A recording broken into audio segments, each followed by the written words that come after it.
Captain SK sir अक्सर बोलते हैं कि सिविलियन की एनडीए एंट्री और जवानों की एसीसी एंट्री दोनों एक बराबर है। फौज दोनों को एक नजरिए से देखती है, यानी कि जैसे एनडीए में 3+1 ईयर की ट्रेनिंग है, वैसे ही एसीसी में 3+1 ईयर की ट्रेनिंग है। लेकिन फौज ने झटका दे दिया क्योंकि फौज ले आई एसीसी ग्रेजुएट एंट्री। आइए इस कंफ्यूजन को दूर करते हैं और समझते हैं ये एसीसी ग्रेजुएट एंट्री क्या है। सर, अक्सर आपने इसी स्टूडियो में मेरे से बात करते हुए बोला कि अभिनव, एसीसी की जो एंट्री है वो और एनडीए की एंट्री दोनों एक समान रखती है फौज, और रखती भी है। जेएनयू की डिग्री, 3 साल की ट्रेनिंग, 1 साल की स्पेशलाइजेशन आईएमए में। तो सर, अब ये एसीसी ग्रेजुएट एंट्री क्या है? ओके जी, और तरह तरह के इसके अंदर और भी सवाल है, लेकिन पहले आप एक लाइन में मेरे को समझा। पहले तो मैं ये बताऊं आपको सर जी, जब मैंने आपसे ये बोला कि भाई एसीसी और एनडीए बराबर है, तब दोनों की जो एलिजिबिलिटी थी वो 12th क्लास थी। हाँ थी, है ना। हालांकि एसीसी की एज जो थी वो थोड़ा ज्यादा रखी जाती थी क्योंकि वो सर्विंग सोल्जर्स हैं, बट ट्रेनिंग भी 4 साल दी गई दोनों को। ठीक है। एसीसी की ट्रेनिंग थोड़ा सा और टफ होती थी एसीसी विंग के अंदर। आईएमए में तो जाकर के सबकी एक बराबर ही होती है। एनडीए वालों का अगर एनडीए के पहले 3 साल देखें और एसीसी के पहले 3 साल देखें तो एसीसी के 3 साल मुश्किल होते थे एनडीए के कंपैरिजन में। ठीक है। लेकिन उसके बाद 2021 में एक चीज आई, अग्निवीर योजना।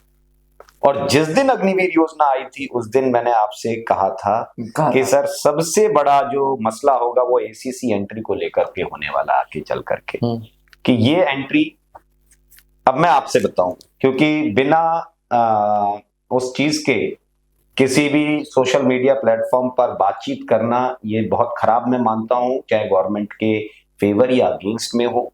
और बहुत लोग अगेंस्ट में ज्यादा बात कर देते हैं पब्लिसिटी व्यूज के लिए।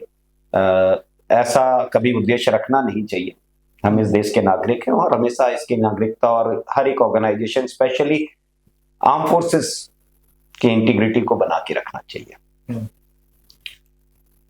जैसे अग्निवीर योजना आती है, अग्निवीर योजना आने के बाद पहला विचार जो आया था वो था कि एसीसी कमीशन को डिसबैन किया जाए।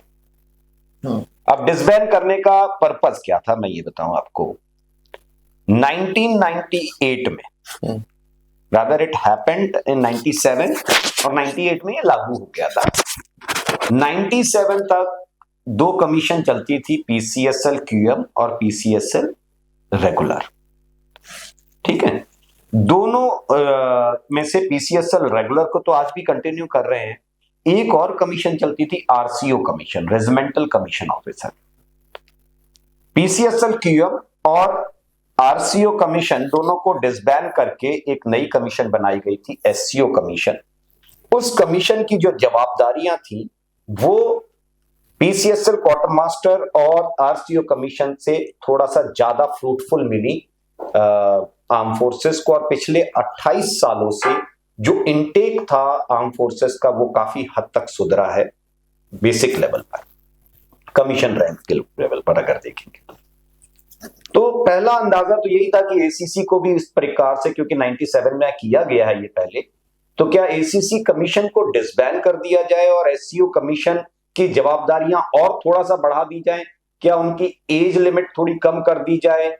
फील्ड वर्क पे उनको थोड़ा सा ज्यादा निकाल करके देखा जाए? मगर, और इसके लिए लगभग फौज तैयार भी थी। कई जगह लेटर भी गया कि अब इसको आगे कोर्स से हम लोग बंद करेंगे। तो कोर्स में भी ये रखा गया था लास्ट की, भाई ये मान के चला जा रहा था कि जिस दिन अग्निवीर का स्लॉट फाइनल होता है, पहले 4 साल जब गुजरेंगे इनके, या जिस दिन जो हमारी रेगुलर एंट्री है अग्निवीर से पहले, जो लास्ट बैच पेंशनेबल सर्विस वाला फौज का जो लॉट था उसके लास्ट एलिजिबिलिटी तक देख लेते हैं और वहां से फिर एसीसी कमीशन में या तो मॉडिफिकेशन करेंगे या इसको डिसबैन करेंगे। वहां पर सबसे बड़ा जो कदम उठाना था वो फौज को उठाना था और फौज ने उठाया।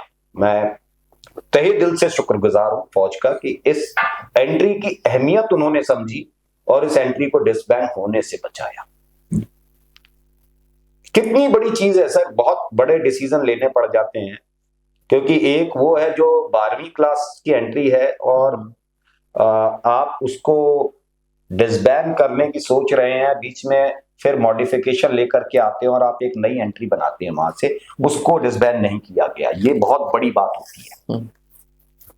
ठीक, अब देखिए उनका जो डिसीजन था वो बहुत क्लियर था। हम इस एंट्री को किस लिए नहीं डिसबैंड कर सकते, 1963 से चल रही है और अभी तक का फौज में बैटलफील्ड एक्सपोजर जो देखा जाए अगर, तो वो एसीसी एंट्री का सबसे हाईएस्ट रहा है। ठीक है, जितने फाइटिंग आर्म्स के जो ऑफिसर्स हैं, एसीसी मतलब आप ये मान लीजिए एसीसी एक ऐसी एंट्री है कि अगर आपने फाइटिंग आर्म्स ऑप्ट कर लिया तो आप हीरो हैं। अगर आपने एसीसी कमीशन लेने के बाद सपोर्टिव आर्म्स को चुन लिया, सिग्नल्स को, ऑर्डिनेंस को अगर आपने चुन लिया, तो आप विद इन द ग्रुप सबसे पहले क्रिटिसाइज होते हैं। With in the group ACC में एक कैंडिडेट जिसकी रैंकिंग बहुत हाई थी, उस कैंडिडेट ने सपोर्टिव आर्म्स को चुन लिया था, ऑर्डिनेंस को चुन लिया।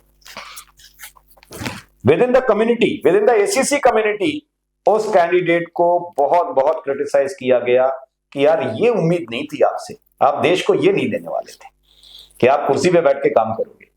हम जो है मैदान पर उतर के लड़ने वाले लोगों में से थे, शायद ये एसीसी कमीशन हमने इसलिए ली थी और आप तो यार कुछ और ही कर गए। आप सोचिए इस कमीशन की अहमियत, सोचिए कितनी ज्यादा है फौज के लिए, और इसलिए इसको डिसबैंड नहीं किया गया। ये मैं बहुत I am thankful to arm forces for this such a great initiative. Now when we come on to graduate level entry, though it is not officially, मतलब है बिल्कुल निश्चित है, आएगा अगले साल आएगी। अभी इसका कोई लेटर ऑफिशियल आर्म फोर्सेस ने किसी रिकॉर्ड्स में इस तरीके से नहीं दिया है। अभी जो भी है, मैं भी जब आपसे बात ये कर रहा हूं तब तक मेरे पास ना मैंने कोई लेटर देखा है, ना किसी ने मेरे को ऐसा लेटर बताया। बट क्योंकि ये तय हो चुका है कि इस एंट्री को डीकमीशन नहीं किया जाएगा, इसलिए मुझे लगा कि बिल्कुल आपने अगर ये सवाल पूछा तो इस पे बात की जा सकती है जी। What is this entry? जो ये अग्निवीर आते थे, क्योंकि अग्निवीर आप 21 साल मान के चल रहे हैं, लास्ट एज जो रखी गई है आपके लिए। अब वहां से 4 साल मान लीजिए, क्योंकि उसमें हम फर्स्ट एज छोड़ दीजिए, हम हमेशा लास्ट एज को देखकर 21 साल अग्निवीर की लास्ट एज है। 21 साल से 4 साल आपकी जो है वो होनी चाहिए सर्विस मिनिमम, सर्विस होनी चाहिए। ठीक है, उसके बाद आपकी सर्विस काउंट होती है 2 साल, तो 27 साल हो गई। 27 साल एसीसी की एज थी, 27 साल में आप एलिजिबल हो रहे थे एसीसी कमीशन के लिए। ये सबसे बड़ा मसला हो रहा था फौज के सामने। ठीक, तो अब क्या हो जाएगा, आने वाले टाइम में एससीओ की एज कम हो जाएगी। जो 27 साल लास्ट एज थी एसीसी के लिए, उसी से 1 साल और बढ़ा करके एससीओ की एज बढ़ा दी जाएगी कि एससीओ की कम करके जो हमारे रेगुलर सोल्जर्स कन्वर्ट हो रहे हैं वो अपनी चांसेस अवेल करें। और अग्निवीर को ऑप्शन मिल जाएगा। अग्निवीर को एक ऑप्शन मिल जाएगा, क्योंकि जो पढ़े लिखे बच्चे आ रहे हैं वो अपनी ग्रेजुएट लेवल एंट्री, ग्रेजुएशन करके आए हैं, तो ग्रेजुएशन का फायदा उठा करके यहां से कमीशन लेने की कोशिश करें। ठीक है, तो ये कमीशन उनको मिल जाएगी, ये इनका फायदा हो गया। और ये अपनी जो एकेडमी या जो ये एंट्री थी ये बरकरार रह गई। पर सर जब सिविल में ग्रेजुएट्स जाते हैं तो वो सीडीएस के माध्यम से जाते हैं या एफकैट के माध्यम से जाते हैं, 11 महीने, 15 महीने, 18 महीने की ट्रेनिंग करते हैं। तो फिर एसीसी में अगर ग्रेजुएट्स जा रहे हैं तो फिर वो 4 साल की ट्रेनिंग क्यों करें?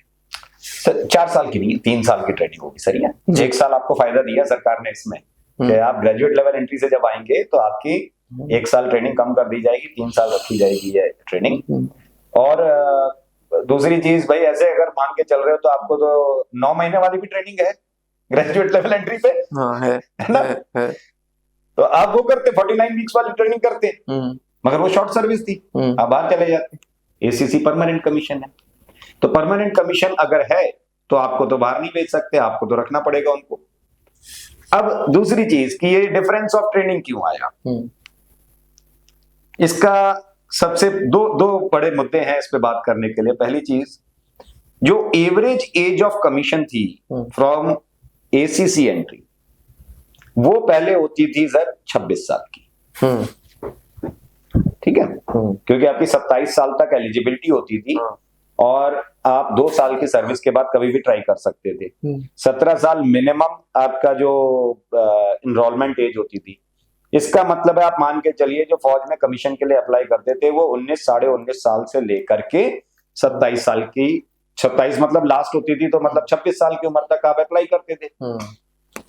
यही एज लगभग बाहर होती है ग्रेजुएट लेवल एंट्री के लिए, 19 से 25। ठीक है, मगर जो उनकी एवरेज कमीशन रैंक एज थी, जो डायरेक्ट एंट्रीज की एवरेज कमीशन एज होती है, वो 23.5 साल के आसपास मानी जाती है। और एसीसी की जो एवरेज कमीशन एज थी वो 26 साल थी। भाई फर्क था 2.5 साल का यहां तो। अब यहां से जो आपकी एसीसी की जो एवरेज आपकी कमीशन एज हो जाएगी, ग्रेजुएट लेवल एंट्री की बात कर रहा हूं, ये 24 साल हो जाएगी। तो फर्क रहा कहां बताइए आप? 3 साल में वो भी जा रहे हैं, ठीक है, 27 में वो मानिए, नहीं, आप उनकी एवरेज कमीशन एज मानिए वो है 27 साल, आप की एवरेज एज आ जाएगी 26 साल से नीचे गिर के 24 साल। तो आप भी उसी एज में कमीशन ले रहे हो। आपको ट्रेनिंग कितनी करनी पड़ी इससे मतलब नहीं होता है। फौज में मतलब होता है जिस दिन से आपको वो आईसी नंबर मिलेगा, जिस दिन आप पासिंग आउट परेड में शामिल होगे, जिस दिन आप स्टार लगाओगे, उस समय आपकी एज क्या होनी चाहिए। उस समय अगर आप एज कर देखेंगे तो वो ग्रेजुएट लेवल एंट्री के एवरेज एज की बात कर रहे हैं। अब हर एक इंडिविजुअल टू इंडिविजुअल डिफरेंशिएट नहीं किया जा सकता इतनी बड़ी ऑर्गेनाइजेशन में। तो आप दोनों लोगों की जो एज होगी वो लगभग बराबर आ गई, तो फर्क नहीं पड़ता वहां से। है ना, समझ आया। एवरेज एज तो सेम ही रही, एवरेज एज तो सेम ले आए, तो भाई ये फर्क कहां से पड़ेगा।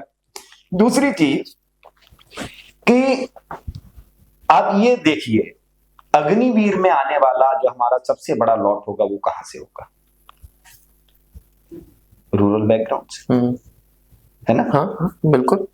जिसने पहले कमीशन का सपना नहीं देखा था, उसकी पहली जरूरतें कुछ और थी, अपने घर की जवाबदारी उठाना, और वो वहां पर अगर आया था तो वो ये सोच के आ रहा था कि पहले उसकी प्राथमिकता क्या थी, नौकरी मिल जाए। And he got enrolled in army as a soldier. He was not having that big dreams, या मुझे बहुत सही बात है सपने लेकर के जिया हो। पारिवारिक स्थितियां हो सकती हैं, ग्रामीण क्षेत्रों में होता है, इससे सब वाकिफ है। और जो ग्रेजुएट लेवल एंट्री लॉट बाहर से आता है डायरेक्ट, उसमें ज्यादातर वो बच्चे होते हैं जो शहरी या ग्रामीण से भी आते हैं। ऐसा नहीं कि मैं उसको डिफरेंशिएट कर रहा हूं, मगर उनका पहले डाई हार्ड पैशन होता है कि मुझे इसके लिए डायरेक्ट अपीयर करना है। तो उन्होंने अपनी पढ़ाई के दौरान ही ये चीज का सपना देख लिया था।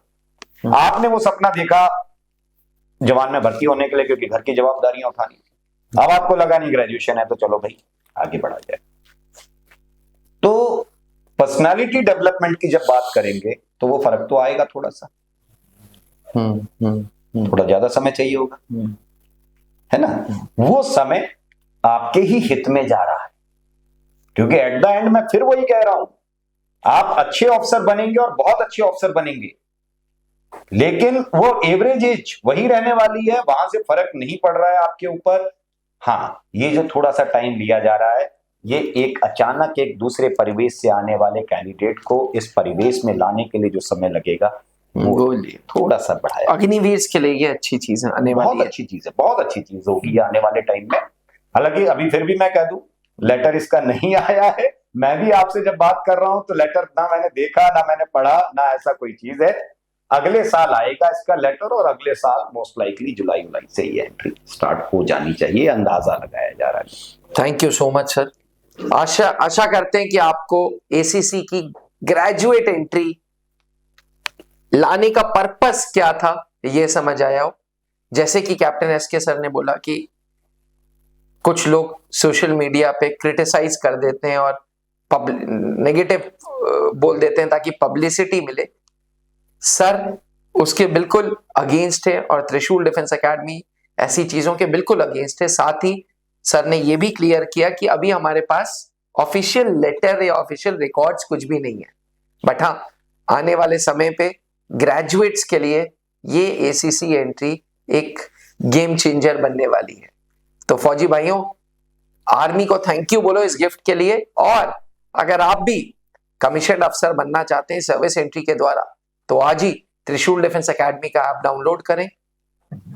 गूगल प्ले स्टोर पे एवं एप्पल iOS स्टोर पे त्रिशूल का ऐप है, त्रिशूल डिफेंस एकेडमी लिखें, ऐप डाउनलोड करें, अपने आप को रजिस्टर करें और एसएसबी इंटरव्यू कोर्स पे जाएं।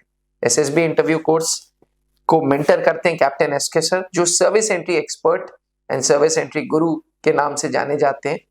सर की आप वीडियोस देखें और वीडियोस देखने के बाद हमारे साथ एनरोलमेंट लें। याद रखिएगा, जब तक आप कमीशन अफसर नहीं बनते तब तक आप हमारे साथ जुड़े रहेंगे उसी फीस पे। जी हाँ, हमारे यहाँ कोई मेंबरशिप फीस नहीं होती, वन टाइम पेमेंट्स होते हैं, वन टाइम पेमेंट्स दे दिए और जब तक आप कमीशन अफसर नहीं बनते तब तक हमारे साथ जुड़े रहें। बने रहिएगा त्रिशूल डिफेंस एकेडमी के साथ। थैंक यू, जय Hind. Thank you so much sir. अब डिफेंस एग्जाम क्रैक करना हुआ और भी आसान, त्रिशूल डिफेंस एकेडमी लेकर आए हैं बिल्कुल ही एडवांस लर्निंग ऐप। तो आज ही ज्वाइन करें और स्टार्ट करें अपनी ऑनलाइन क्लासेस।